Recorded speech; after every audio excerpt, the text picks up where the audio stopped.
We're reading The World According to Humphrey, and this is Chapter 9, The Art of Self-Defense. Okay, I was having a great week, no doubt about it. Not only did I get the blue ribbon on Wednesday, but on Thursday the class got a long letter from Miss Mack. She included a picture of her standing by a waterfall next to some very strange-looking creatures. They looked like hairy pigs or raccoony dogs.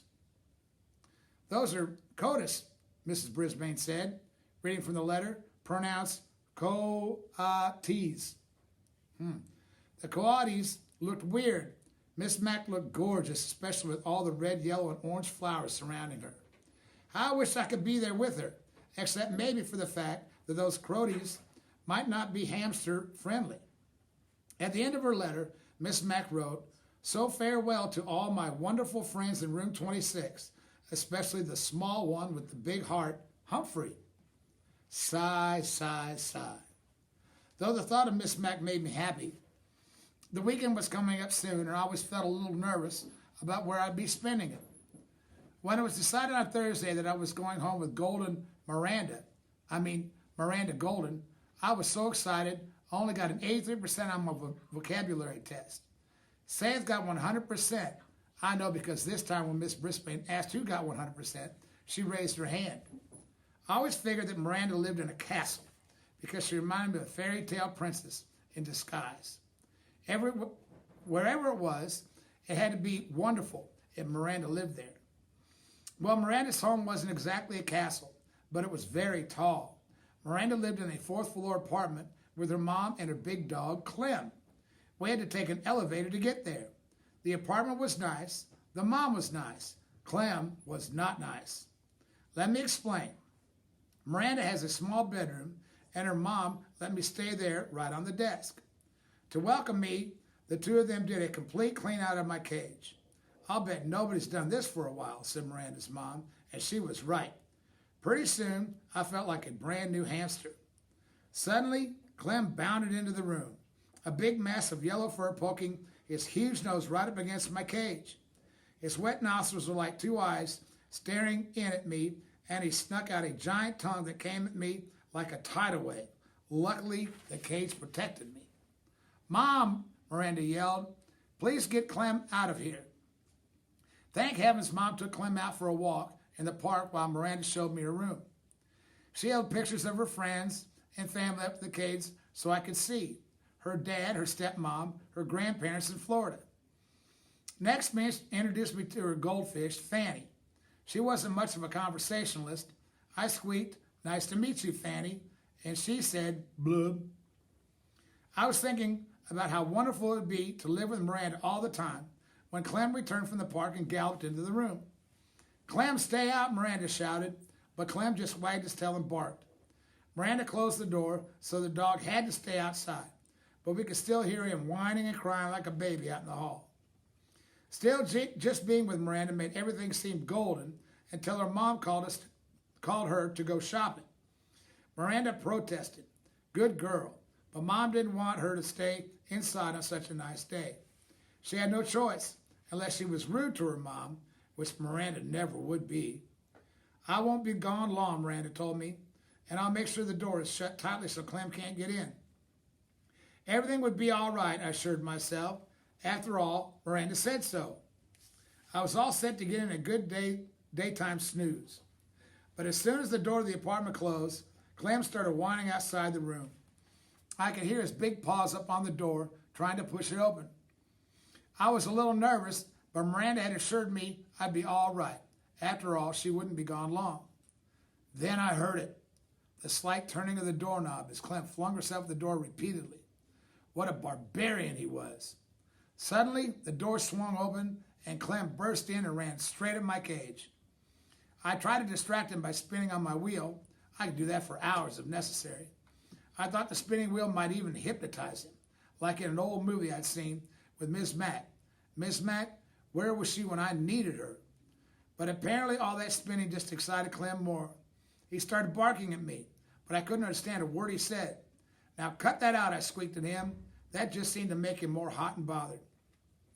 He plumped his front paws on the desk and stuck his nose against the cage door near the lock. The lock that doesn't lock. Now easy, calm down, I squeaked soothingly at the beast. But he kept poking his nose at the cage, showing me his huge tongue and the huge teeth around it. Let me just say that Clem could stand some breath mints.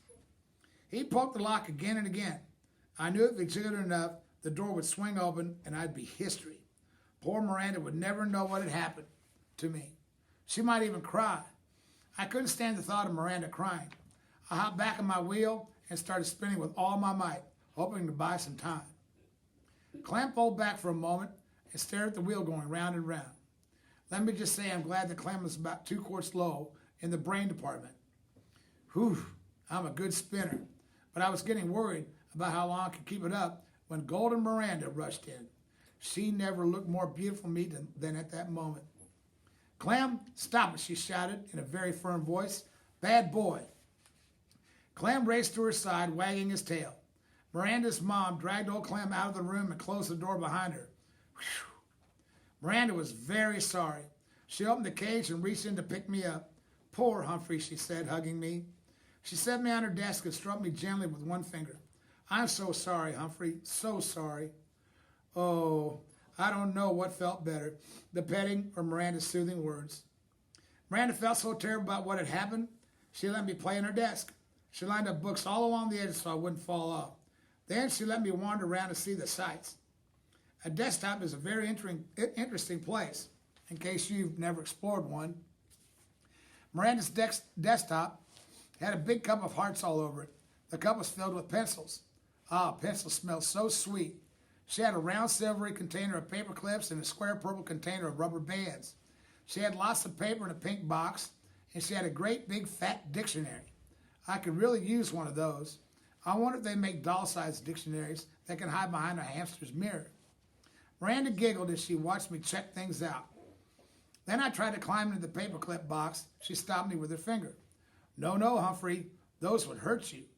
She did the same thing when I tried to roll in the rubber band box. No, Humphrey, rubber bands can be very dangerous, she told me. Well, I guess I knew that. Hadn't Gar shot a rubber band at AJ last week and almost got sent to Principal Morales' office? Hadn't AJ held his arm and said, ow, when the rubber band hit him? Anyway, I really enjoyed my time on the desk until I heard Clem barking. Then I made a beeline for home. Oh, Humphrey, I won't let Clem hurt you, honest, Miranda assured me as she gently helped me back in my cage. I believed her, I really did. But when it was bedtime and when Miranda's mom came into the room to say goodnight, she said some words that sent a chill up my spine. Don't forget, we're going to the Nicholson's house tomorrow night. Miranda protested. I hate to leave Humphrey. Clem gives him such a hard time. We'll lock the door this time, honey. He'll be okay, her mom said. And tonight, Clem will be in my room. After her mother left, Miranda assured me that Clem loves to sleep in Mom's room. But if anything happens and you get scared, just give me a squeak, she told me. Don't worry, I will, I assured her. I didn't sleep that night. For one thing, the stars on Miranda's ceiling glow in the dark, and they're so beautiful, I couldn't take my eyes off of them. For another thing, well, I'm nocturnal. But mainly I didn't sleep because I was worried about Clem. After my experience that afternoon, I believed that no lock could hold him back. And how could a little hamster fight back? What weapon would I have against a big, hairy, bad-breathed, small-brained creature? What weapon indeed? I had an idea. Clem hadn't made a peep for hours, so I took a chance and quietly opened the lock that doesn't lock and dashed across the desktop to pick my weapon, just in case of another encounter with Clem. Then I scampered back into the cage with it and quietly closed the door. I hid my weapon behind my mirror next to the notebook where no one could find it. Then I managed to get 40 winks or so of sleep around sunrise. Miranda and her mom kept Clem out of my sight all day until it was time for them to go to their party. I'm still worried, said Miranda. I'm locking your door with a key on the outside, her mom said. I'm locking Clem in my room, and Humphrey's cage is closed tightly, right? Miranda checked it. Everybody always checks it. It always seems locked from the outside. It even makes a clicking sound. But from the inside, believe me, it's a piece of cake to open. Miranda seemed satisfied with the arrangement, but I wasn't. So I remained on high alert all that afternoon and evening. And here's what happened. After Miranda had left and her mom had left, Clem barked for a while. Then I heard jiggling and joggling for about an hour. Next, I heard big hairy feet padding down the hall toward Miranda's room, toward my room. I sucked in my breath and waited. Yes, I knew Miranda's mom had locked the door with a key, but Clem didn't seem to let little things like that stand in his way. The doorknob squeaked and rattled. It twisted and turned. Nothing happened, but that didn't seem to bother Clem the barbarian. He jiggled, rattled, and twisted it some more. When he got tired of that, he threw his whole body at the door. And then, very slowly, the door opened. Clem actually seemed surprised, but I wasn't.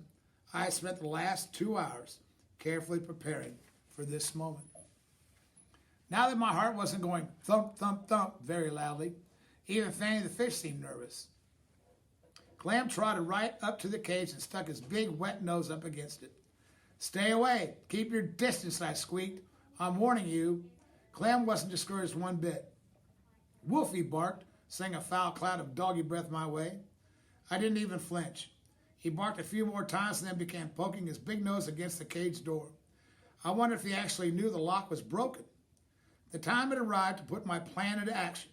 I was in grave danger and I had no choice. I would only have one chance at Clem because I only had one weapon, a rubber band. It had taken me a long time to get it hooked around the edge of my food dish. Now I carefully pulled it back as far as I could, aiming directly at those big doggy nostrils. "You asked for it, beast," I squeaked. Then I let loose. The rubber band snapped and sailed through the air, hitting Clem squarely on the nose. He yelped like a baby and raced out of the room as if he'd seen a ghost. Too bad I didn't still have my ghost costume. That would have been a nice touch. I guess Clem wasn't quite as dumb as I had thought, because he never even tried to come back in the room again. Of course, Miranda and her mom were really puzzled when they came home and found both bedrooms unlocked and Clem cowering under the living room sofa. "I don't get it," said Miranda. "Humphrey looks just fine. Maybe it was a burglar." But Miranda's mom checked the closets and drawers and nothing was missing. "Now that's a mystery," said Miranda's mother after she'd searched the whole apartment. Miranda stared at me, shaking her head. "If only Humphrey could talk," she said. "But I can if you just listen," I told her. "I bet you'd have a lot to tell us," Miranda continued, not understanding my squeaks. Yes, I do, I thought. Enough to fill a book.